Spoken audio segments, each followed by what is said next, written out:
প্রত্যেকটা উপদেষ্টা পদে করো কাকে এখন তাদের প্রত্যেকে উপদেষ্টা হওয়ার পর থেকে বিদেশে পারিবারিক তারা তৈরি করেছে সেই জিনিসগুলো দাস হবে। রাজত্ব কায়েম করছেন, তাহলে আপনারা কি করতেন? একটা প্রশ্নও ছিল করতেন না, কিন্তু উনি আপনাদের কি করতেন?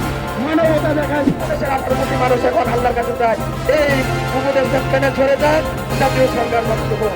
মানুষ এখন গরিব নির্বাচনও চায় না, আবার এই উপদেষ্টা এই মুহূর্তে সরকার জাতীয় সরকার রাজত্ব কায়েম করতেন, তাহলে আপনারা কি করতেন? একটা প্রশ্নও ছিল পারতেন না, কিন্তু উনি আপনাদের কি করতেন? মানবতা দেখাইতেন, আপনাদের প্রতি দয়া করছেন। বাংলাদেশের নাগরিক হিসাবে বাংলাদেশে থাকার অধিকার আপনাদের উনি হরণ করেন নাই। উনি আপনাদের বাংলাদেশের নাগরিক হিসেবে বাংলাদেশে চলার জন্য সুযোগ করে দিয়েছে। এখন আপনারা ঘুষ, চাঁদাবাজি, সন্ত্রাসবাদ দিয়ে আপনাদের নৈতিক দায়িত্ব যার যার জায়গা থেকে সেই ঠিক হয়ে বাংলাদেশটাকে সোনার দেশ করেন, এই আশা ব্যক্ত রেখে আমি আমার বক্তব্য শেষ করছি। প্রত্যেকটা উপদেষ্টা পদে করো কাকে এখন তাদের প্রত্যেকে উপদেষ্টা হওয়ার পর থেকে বিদেশে পারিবারিক তারা তৈরি করেছে সেই জিনিসগুলো দাস হবে। তারা এক একজন বলেছিল তারা এমন ভাবে রাষ্ট্র পরিচালনা করবে সবাই যেন গুণাতে আল্লাহর কাছে তাদেরকে চায়। বাংলাদেশের 18 কোটি মানুষ এখন আল্লাহর কাছে চায়, এই উপদেষ্টা প্যানেল সরে যাক, জাতীয় সরকার গঠিত হোক। মানুষ এখন গরিব নির্বাচনও চায় না, আবার এই উপদেষ্টাও চায় না। সমাধান একটাই, জাতীয় সরকার। জাতীয় সরকার সকল রাজনৈতিক দলের অংশগ্রহণ করতে হবে। জাতীয় সরকারের অধীনেই আওয়ামী লীগের বিচার সম্পূর্ণ করে তারপরে নির্বাচন হবে। এতে করে কোন দলের আর ক্ষোভ থাকবে না, আক্রোশ থাকবে না।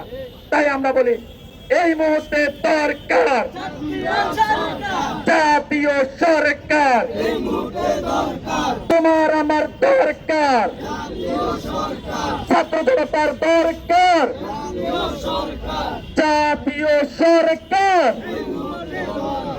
এই মুহূর্তে দরকার জাতীয় সরকার, তোমার আমার দরকার জাতীয় সরকার, তোমার আমার দরকার, ছাত্র জনতার দরকার, শ্রমিক জনতার দরকার, আলেম জনতার দরকার, আলেম সমাজের দরকার, প্রত্যেক আহত ভাইয়ের শহীদের পরিবারের কথাগুলো নিন আপনারা ইন্ডিভিজুয়ালি।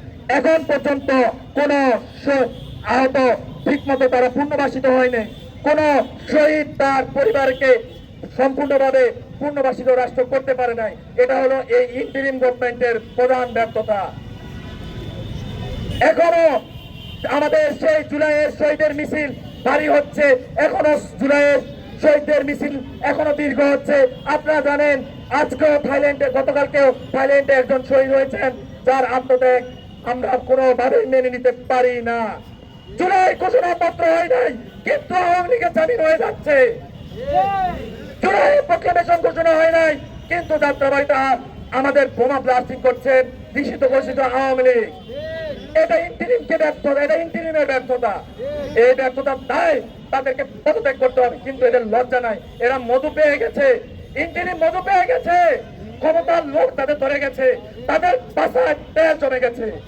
আমরা গণতান্ত্রিক উপায়ে আমরা জনমত তৈরি করে বৃহত্তর ঐক্য তৈরি করে রাজনৈতিক দলের সাথে আমরা বসবো, বসে ঐক্য তৈরি করে জাতীয় সরকার গঠন করে আমরা এই চর্বি যুক্ত উপদেষ্টাদের অপসারণ খুব শীঘ্রই করব। শুধুমাত্র চুপ্পুদেরই সরাবো না, ভারতীয় দালালদের আমাদের সরাতে হবে। এই মুহূর্তে দরকার জাতীয় সরকার, এই মুহূর্তে দরকার জাতীয় সরকার। ইউনূস তুমি ঐক্য করো, পাশের লাঠি তৈরি করো,